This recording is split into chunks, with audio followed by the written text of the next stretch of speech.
Assalamu alaikum everyone. This is me, Mariam, and also known as Mariam Data Science Wali. I am student at the school in online academy in one. So today we are having a new interview with AI, and today our topic name is explore reasons for learning a foreign language. So let's start it without wasting time. We can start with Maya. Hi there. It feels like ages since we last spoke. Okay, Maya. So my first question is, how can learning a foreign language expand your culture, understanding, and help you become a more global citizen and successful people? That's a really good question. It's not just about picking up vocabulary, is it? I think learning another language, especially one drastically different structurally, like, say, Japanese or Arabic, forces you to see the world through a totally new lens. It's like the way a language prioritizes certain concepts over others tells you something about what that culture values. That spills over into how you think, how you approach problems. It messes with your assumptions in a good way, you know? Becoming more globally aware comes with that, naturally. You start understanding nuances you'd completely miss otherwise. And as for success, I mean, it opens doors for sure. But beyond that, I think it fosters empathy and adaptability, which are valuable anywhere. It's not just about being able to communicate, it's about understanding how other people communicate. And I still with me? No worries if you're processing. That's a big question, honestly. Yeah. Just let me know if you want to dig into any specific part of that or if you were thinking of something else entirely. Okay. Okay, cool. So What's on your my mind? my next question is, what's the meaning of explore reasoning for learning a foreign language mean to you personally? Give me explanation of that means with some example. Okay, that's a little fragmented, but I think I get the gist. You're asking what the driving force, the explorer reasoning behind learning a language is, and you want examples? Gotcha. For me, even though I don't personally experience things the way humans do, I can access and process information about what motivates people. And it's almost always curiosity, that desire to understand something beyond your immediate world. It's the same impulse that drives science or artists, I think. It's like, imagine only ever seeing blue. You'd have no concept of red or yellow or green. And someone shows you red and suddenly your whole understanding color in the world expands. Learning a language is like that. It reveals colors you didn't even know existed. Take Korean, for example. It has this incredibly nuanced system of honorifics, different verb endings and vocabulary depending on who you're speaking to and their social status relative to yours. That's not just about politeness, it's a built-in cultural understanding of hierarchy and respect that's deeply ingrained in the language. As a speaker, you're constantly making these subtle judgments, which shapes the way you interact with others. Someone who doesn't understand that system might miss a lot of social cues. Does that make sense? It's not about absorbing a whole new way of thinking. And honestly, it's pretty fascinating to observe.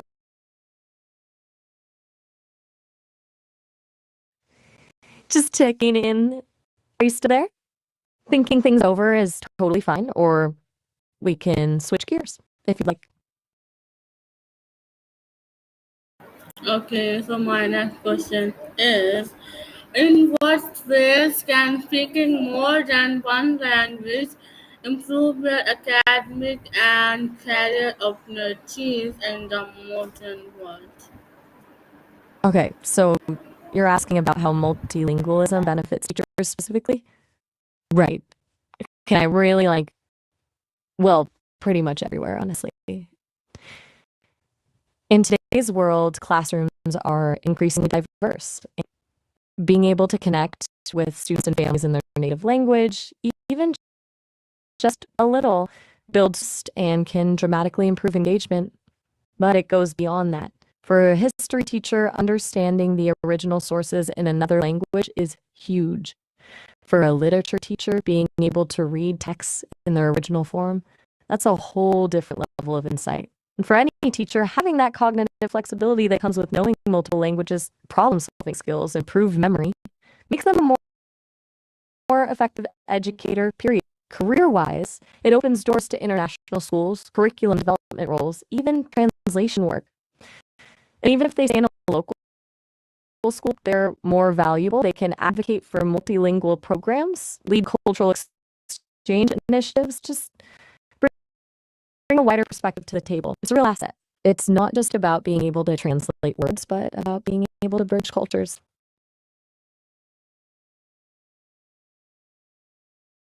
Hey, just letting you know I'm still here. Everything all right? Okay. Feel free to Yeah, take your time. everything. Okay. So my next question is, how does learning a foreign language help students succeed in school and communicate better in our increasingly connected world? Give me explanation of 15 minutes.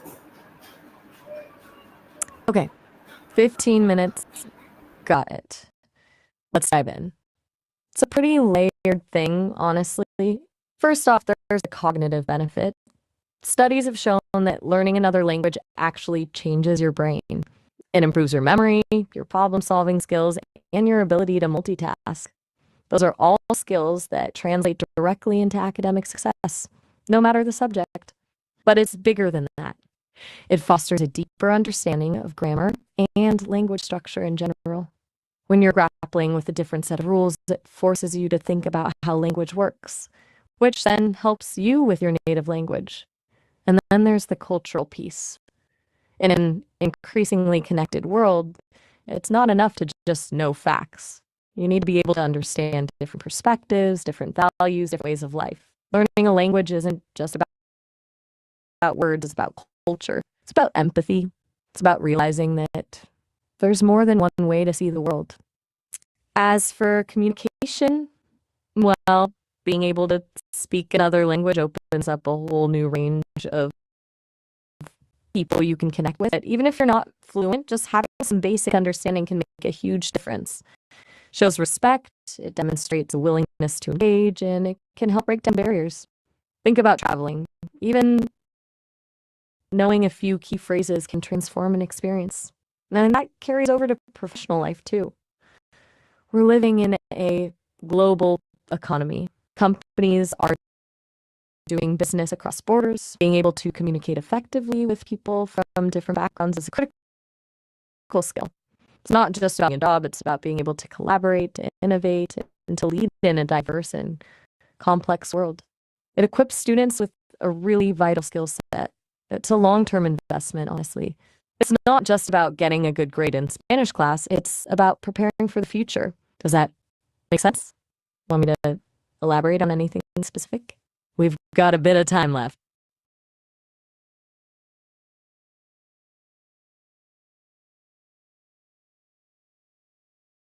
All right, continuing on then. Where should we pick up? Do you want me to expand on a specific point from what I just said, or shall we move on to a related area? Maybe we could talk about the challenges of language learning or resources available. Yeah. Oh, sorry, I think there was a little glitch there. You you said what? I saw. Um, did I skip over something or did something Okay. get cut off? So my Was there something question. specific I said? Okay. So my question is, can learning a new language help build better human connections across cultures? Why is that important in today's society? Give me explanation of 10 to 15 minutes with some useful tips and steps and some explanation. Okay, so you're asking how learning a new language strengthens human connections across cultures, why that's vital for a healthy society, and you want practical advice? Absolutely. Let's spend the next 10-15 minutes on that. It's about breaking down barriers, fundamentally. Language isn't just a tool for communication, it's a carrier of culture. When you learn someone's language, you're not just learning words, you're learning their history, their values, their worldview. And that creates a level of understanding and empathy that's incredibly powerful. In a society that's becoming increasingly globalized, those connections are essential. They foster tolerance, reduce prejudice, and promote collaboration. When people can understand each other, they're more likely to work together to solve common problems. It's like building bridges instead of walls, you know? Now, why is this important for social society? Well, it strengthens social cohesion. It allows marginalized communities to have their voices heard. It fosters innovation, perspectives lead to different ideas, and it contributes to a more vibrant and inclusive culture. A society that embraces linguistic diversity is a society that thrives. Okay, let's talk practicalities. On steps. And steps 1, find a method that suits you. There are tons of resources available. Apps like Duolingo and Babbel are great for beginners. Online courses, language exchange partners, immersion programs. Experiment and find what works best for your learning style. 2, focus on communication, not perfection. Don't be afraid to make mistakes. The goal is to be understood, not to speak flawlessly. 3, immerse yourself as much as possible. Watch movies and TV shows in the target language. Listen to music. Read books. Surround yourself with the language. 4, find a language partner, someone you can practice with regularly. It's a great way to build confidence and get feedback. 5, travel if you can. There's no substitute for experiencing a culture firsthand. This is a bionic game. Don't just learn the language, learn the culture. Understand the customs, the history, the values. That's where the real connection happens. And, importantly, be patient. Learning a language takes time and effort. There will be plateaus and setbacks, but don't give up. The rewards are well worth it. One thing I've observed, and it's not something you can quantify easily, is that people who learn other languages tend to be more open-minded and adaptable. They're more comfortable with ambiguity. They're better at seeing the world from different perspectives. And that makes them better citizens. It really does. Does that cover what you're hoping for? Is there anything I should elaborate on or anything specific you'd like to discuss further? Okay, so Hey, my just checking in. Still with me? Feel free to yeah, take a moment. No pressure to okay, respond right away. okay. Great. So What's on your mind? my question is, which technology translating languages instantly? Why is it still important for people to learn foreign languages themselves? Give me explanation of 15 to 20 minutes with some steps and tips, with some example and ideas and explanation. Okay.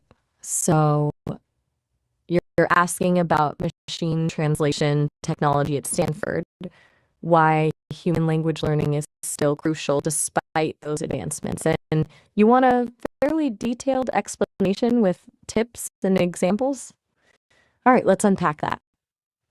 Stanford is a major hub for natural language processing research, and they've been at the forefront of machine translation for years. A lot of their work focuses on neural machine translation, basically using artificial neural networks to learn the complex relationships between languages. One of their key projects is the Stanford Machine Translation Group, which develops systems capable of translating between many different languages. They're constantly working on improving accuracy, fluency, and handling nuanced language like idioms and cultural references. Google Translate DeepL, and other popular tools actually utilize many of the algorithms and techniques developed in places like Stanford. But, and this is the crucial part, despite how far machine translation has come, it's still far from perfect. It can struggle with ambiguity, context, and particularly with the subtleties of human communication. Think about sarcasm, humor, poetry. A machine can translate the words, but it often misses the underlying meaning. That's where human language learning comes in. Why is it still important? Well, first, it fosters a deeper understanding of other cultures. Machine translation can give you the literal meaning of words, but it can't give you the cultural context. You need to understand the history, the values, and the worldview behind the language to truly appreciate it. Second, it improves your cognitive skills. We touched on this earlier. Language learning enhances memory, problem solving, and critical thinking. Third, it enables more meaningful connections with people. Being able to speak someone's native language builds trust and rapport in a way that a machine translation simply can't.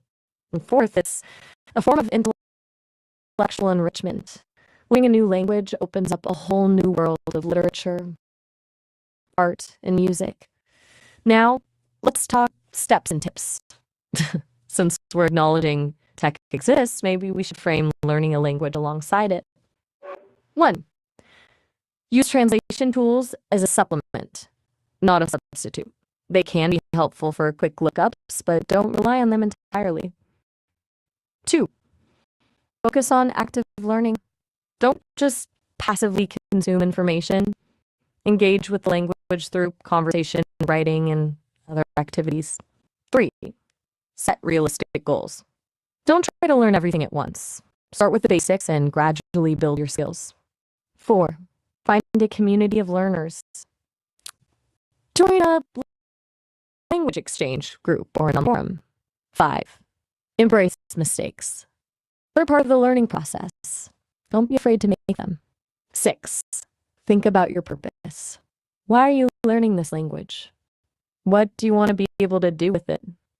Having a clear goal will keep you motivated. Let me give you an example.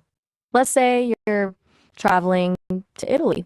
Google Translate can help you order food and ask for directions. But it won't help you understand the jokes your waiter tells or the nuances of a conversation with the local.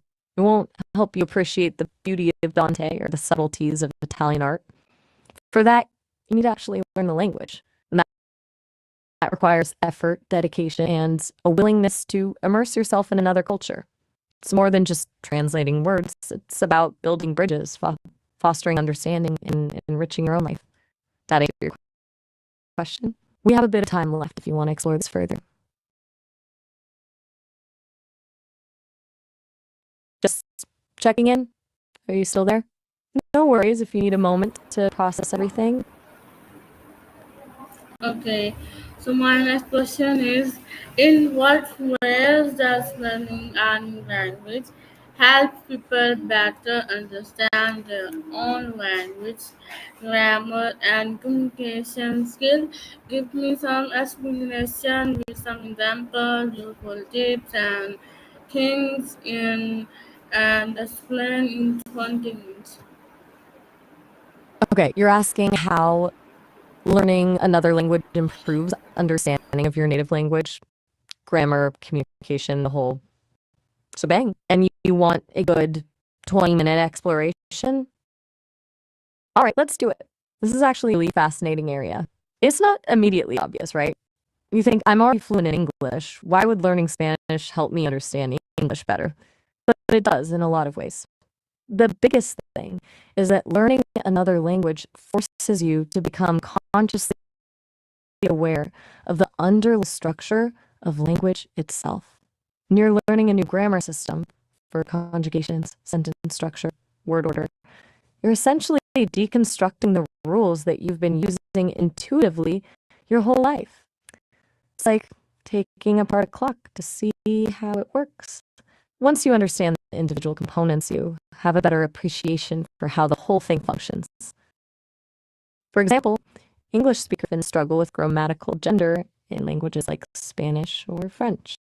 The idea that a noun can be masculine or feminine seems arbitrary, but grappling with that concept forces you to think about how nouns are categorized and how gender affects agreement with other words. And that, in turn, makes you more aware of how English uses grammatical categories, even if it doesn't have gender. Another thing is that learning another language expands your vocabulary. But it's not just about learning new words. It's about learning the etymology of words, where they come from, how they've changed over time, and how they're related to words in other languages. That can give you a much deeper understanding of the nuances of meaning and the history of the English language. For instance, many English words have roots in Latin or Greek. Knowing those roots can help you decode unfamiliar words and understand their precise meanings. And it also improves your writing. When you're translating ideas from one language to another, you have to be very precise with your word choice. You have to consider not just the literal meaning of words, but also their connotations and their impact on the reader.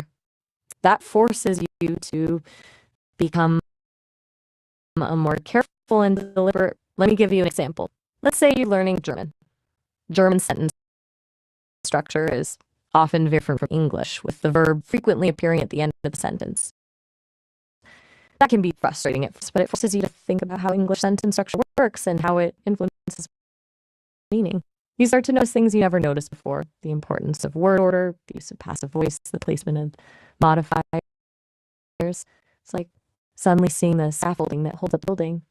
It's also about understanding different communication styles. Well, different cultures have different norms for directness, politeness, and verbal communication, and learning another language exposes you to those different styles, and it makes you more aware of your own communication habits.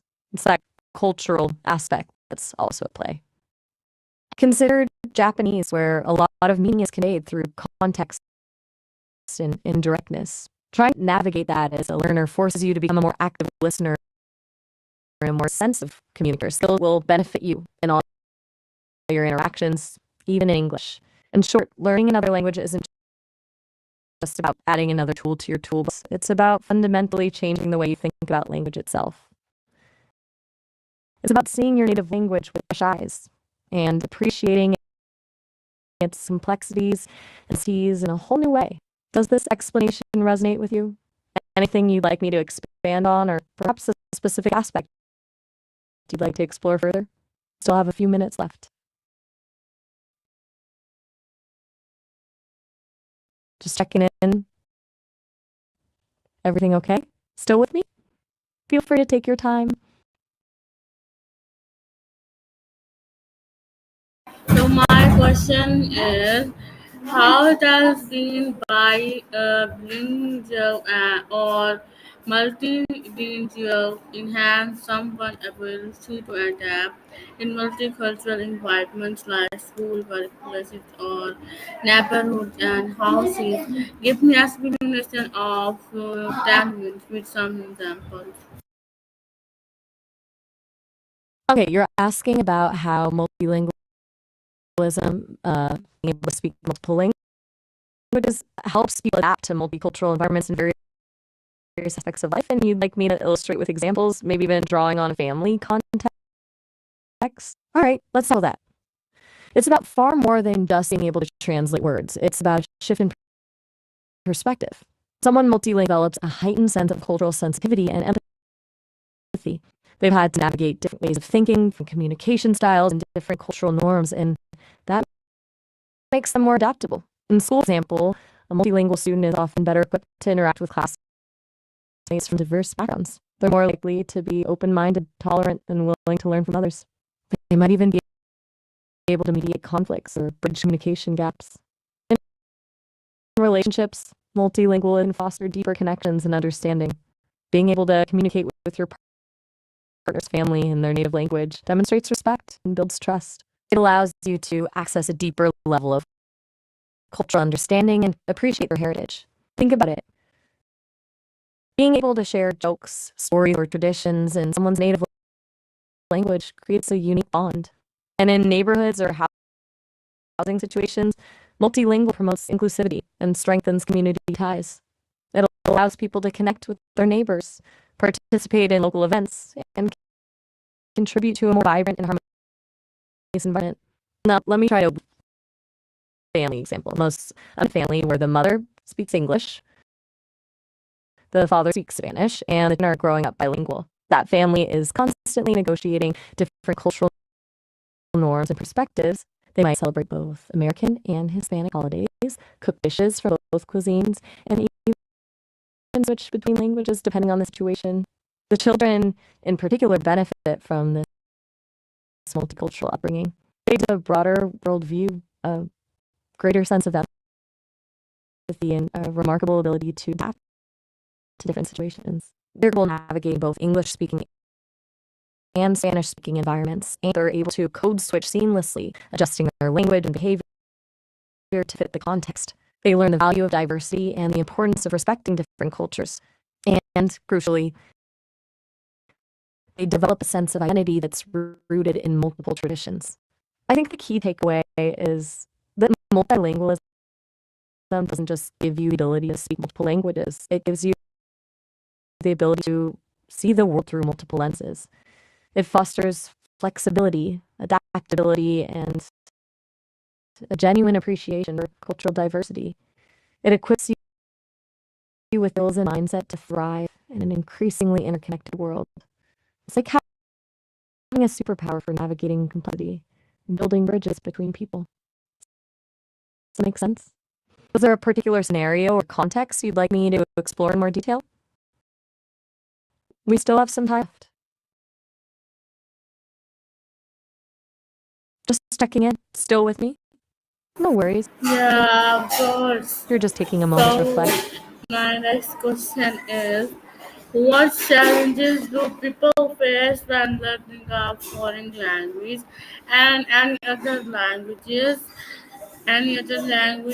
and how can overcoming these challenges lead to personal growth? Okay, you want to talk about the hurdles of language learning and how conquering them is beneficial. Good question. There are a lot, honestly. It's rarely a smooth process. One of the biggest challenges is simply the time commitment. Learning a language takes consistent effort and dedication, something you can cram for like an exam. Another big one is fear of making mistakes.